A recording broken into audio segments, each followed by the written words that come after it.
Welcome back. We are jumping into our second conversation this morning, and as we said, it's all about mental health.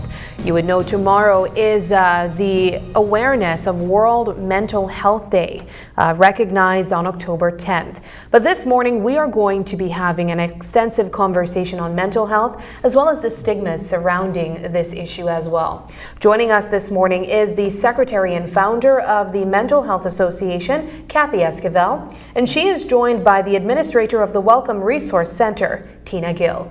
Ladies, thank you so much for joining us this morning. Thank you. And welcome. Good morning. Thank you. Mental health. It's one of those conversations that we are now having more regularly.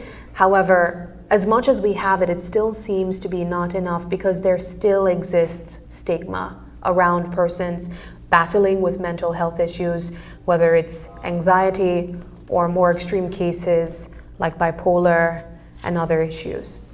Let's talk about the importance of recognizing this day and the entire month, really. Well, as you say, at least now there is more discussion, which is very important, but there's still stigma and discrimination. And so actually the Mental Health Association, we don't provide services. We are there to lobby and to educate and to support. And fighting stigma and discrimination is one of our main goals. So we do this in different ways. You know, you even have a lot of families that are in denial. And because they're in denial, they don't seek assistance at an early stage. It's not until things get really chronic, and individuals too. So it's the same with any, illness or anything that impacts a person. The earlier you deal with it, the better the outcome. I want to ask about the work of the Mental Health Association. How long has this association been around? Okay, it started in 1997. It was then the Mental Health Advisory Board, but it became an NGO in 2000. So we've been going a while. One of our first real successes, in 1997, we got the law changed that attempted suicide was no longer a criminal offense. Mm-hmm. Because up until 1997, and we did that by reaching out, and not a single organization in Belize, including the churches, were against it. It just needed someone to say, let's do it. And that was important, because if you're in crisis such that you can't bear to live, it's not that you want to die, it's that you can't bear to live, the last thing you need is to be locked up. Mm-hmm. Yeah. But so that was one of our big successes. And then we've done other things. We got the Welcome Resource Center funded, and we still support it, and Tina can tell you more about that. And this is a day center for the homeless and mentally ill. Mm-hmm. We provide services, lunch, breakfast, clothes, support. Before we go to Tina with that aspect of the Welcome Center, I want to go back a bit to what you were saying circa 1997 with the change in the law. If you can recall, was there any pushback? You've mentioned that a lot of organizations were in line with the change, including the churches, but was there any other pocket? Absolutely. Of all the, I don't know if there was someone out there that objected, but of everybody that we contacted, the political parties, the churches, the magistrates, the police, everybody was on board, because the police didn't want, the magistrates didn't want, but it was the law. So actually, we had I remember I got a lot of information from the then Bishop Martin of the Catholic Church, and I was surprised. But he sent me a lot of information on how the Catholic Church had also been evolving and changing. So no pushback. So sometimes, you know, when you want to do something, you'd be surprised how many other people also want to do the same thing. Yes. So, yeah, that was very... Of course, I mean, that doesn't solve all the issues. It's only one issue. And actually, we can talk a little bit about suicide because September 10th is World Suicide Prevention Day. Well, obviously in Belize, that's not a good day for us to do it. But we've teamed up with UNICEF to have a youth symposium. And The youth symposium is going to be held on October 16th. Okay. We're working alongside with the Department of Youth Services, and we are hosting 120 students, high school students.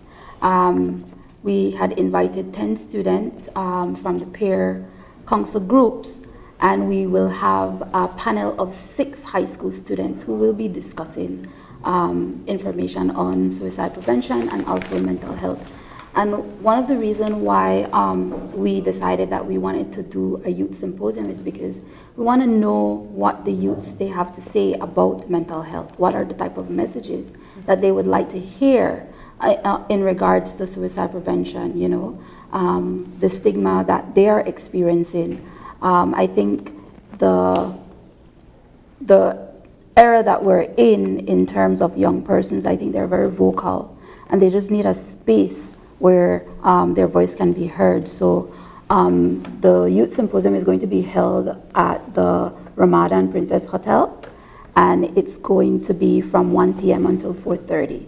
So UNICEF is funding the event, and we will do school pickups and school drop-offs for the students.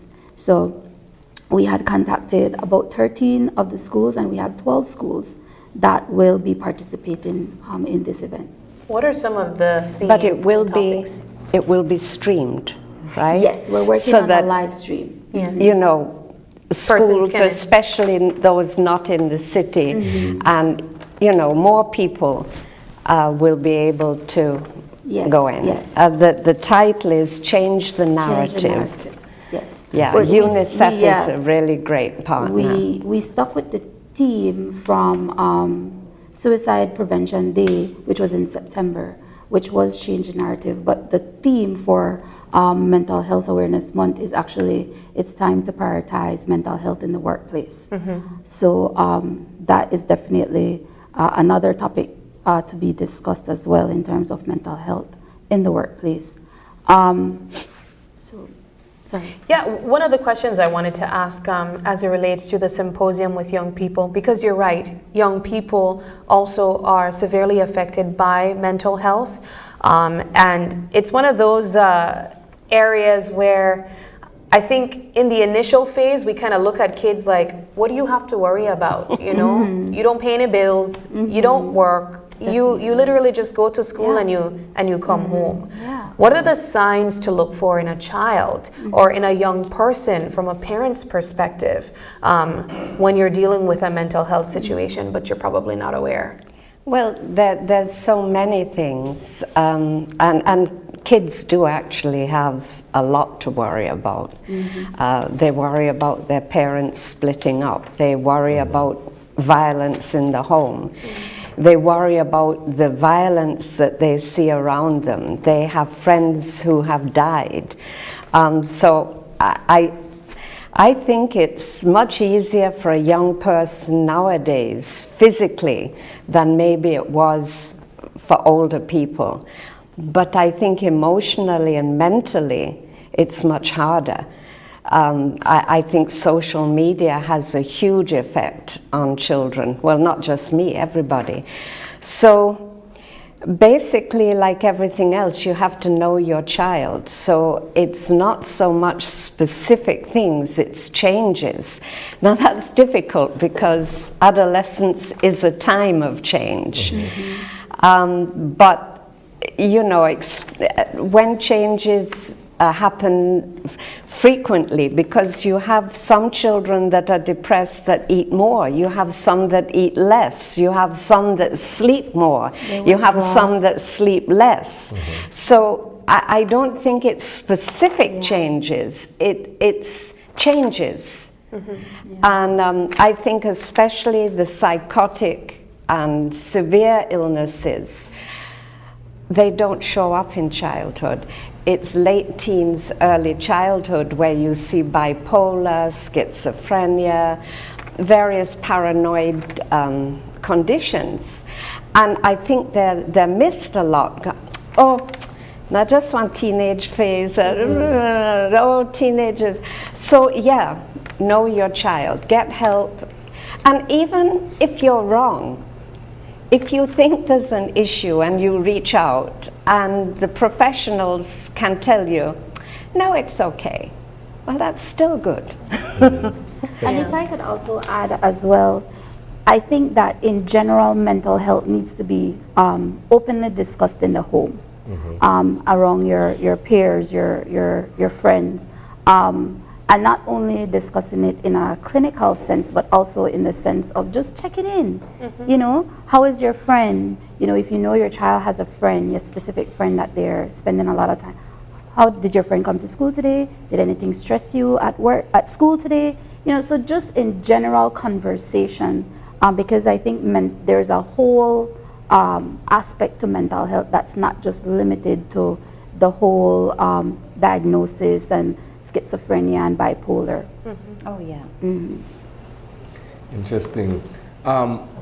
Let's go back to the teenage phase, early adulthood phase, where, as you've mentioned, Mrs. Esquivel, that perhaps parents often simply write it off as, oh, that's part of, you know, their transition or their coming of age experience or what have you.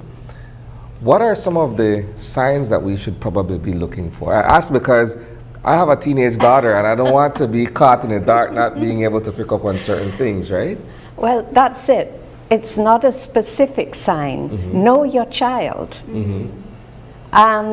So each person is different. Each person has different stresses. And as Tina said, it might not be a serious illness, but maybe your child needs to hear that things that are happening, it's okay. Yeah, mommy and daddy were quarreling, but you know what?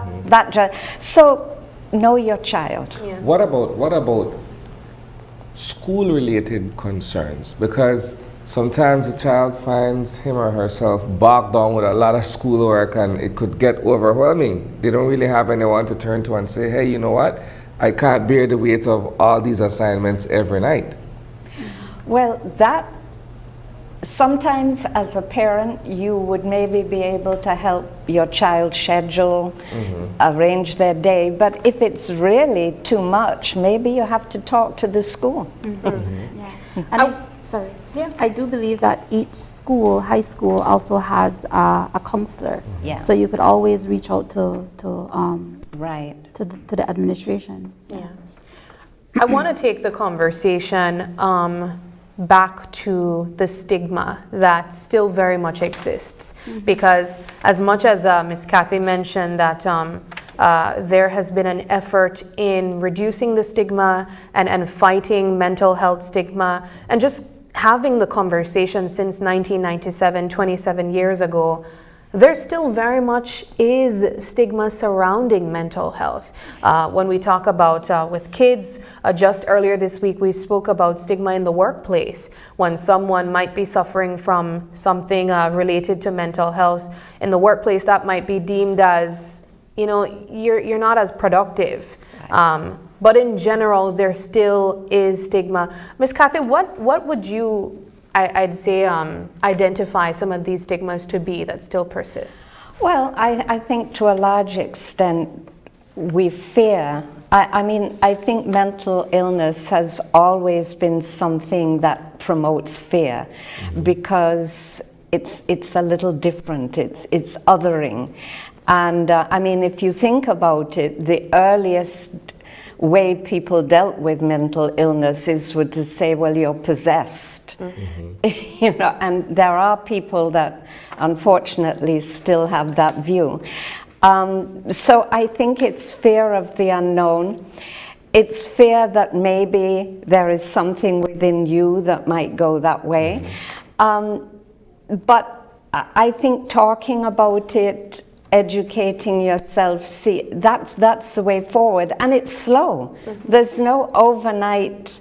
I mean, you might not remember, but it's not long ago that people would never mention cancer. You know, oh, it's you know, but now when people can discuss cancer, then people are more likely to get early treatment, and so I think the same is true. It's a long discussion, and we are going to have a discussion. Yes. It's for mental health, but we're doing it in November because it's hard to, and it's called Tea and Talk. Okay. And so we're going to get together, have tea, invite people. Of course, we'll charge them, and the funds will go to the Welcome Resource Center. And we have Miss Christy Almeida, who is the lead of the Belize Autism Society. And so the discussion that she is going to lead is, I think some people don't recognize how hard it is for families. You know, it's very hard on families sometimes to deal with someone that has a severe illness. And so the idea is, how can we support not only the person, but the family? How can we work together? And so we're going to have it in November the 16th. We'll be selling tickets soon. And of course, autism is part of the spectrum.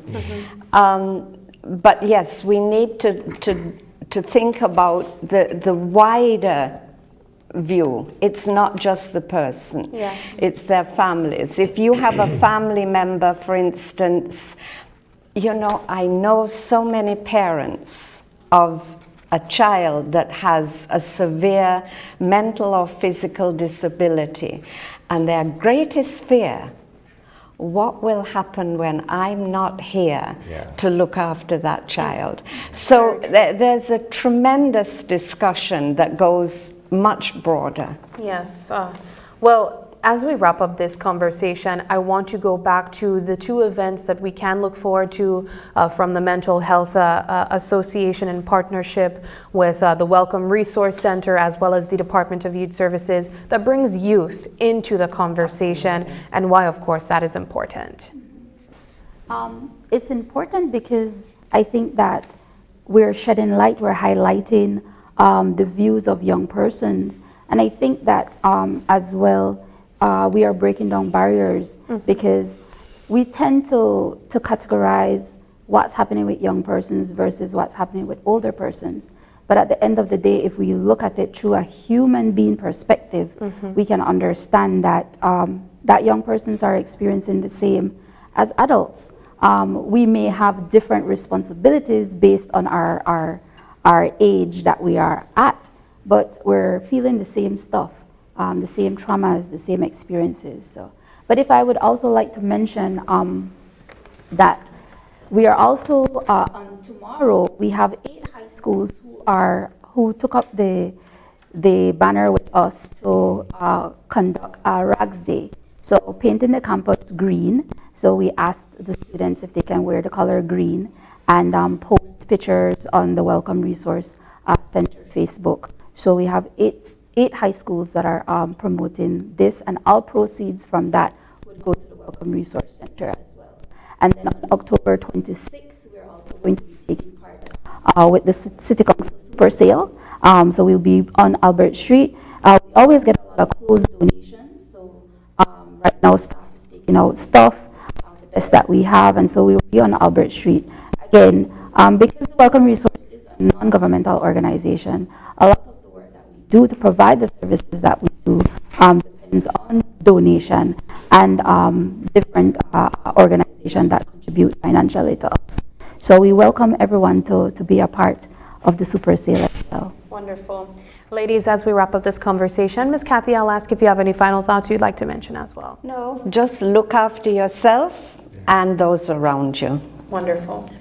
Thank you so much for joining us this morning. We appreciate the work being done by both of your organizations, and of course, we wish you all the best. Thank you. All right, we are going to take another quick break, and when we come back, we have more Open Your Eyes for you.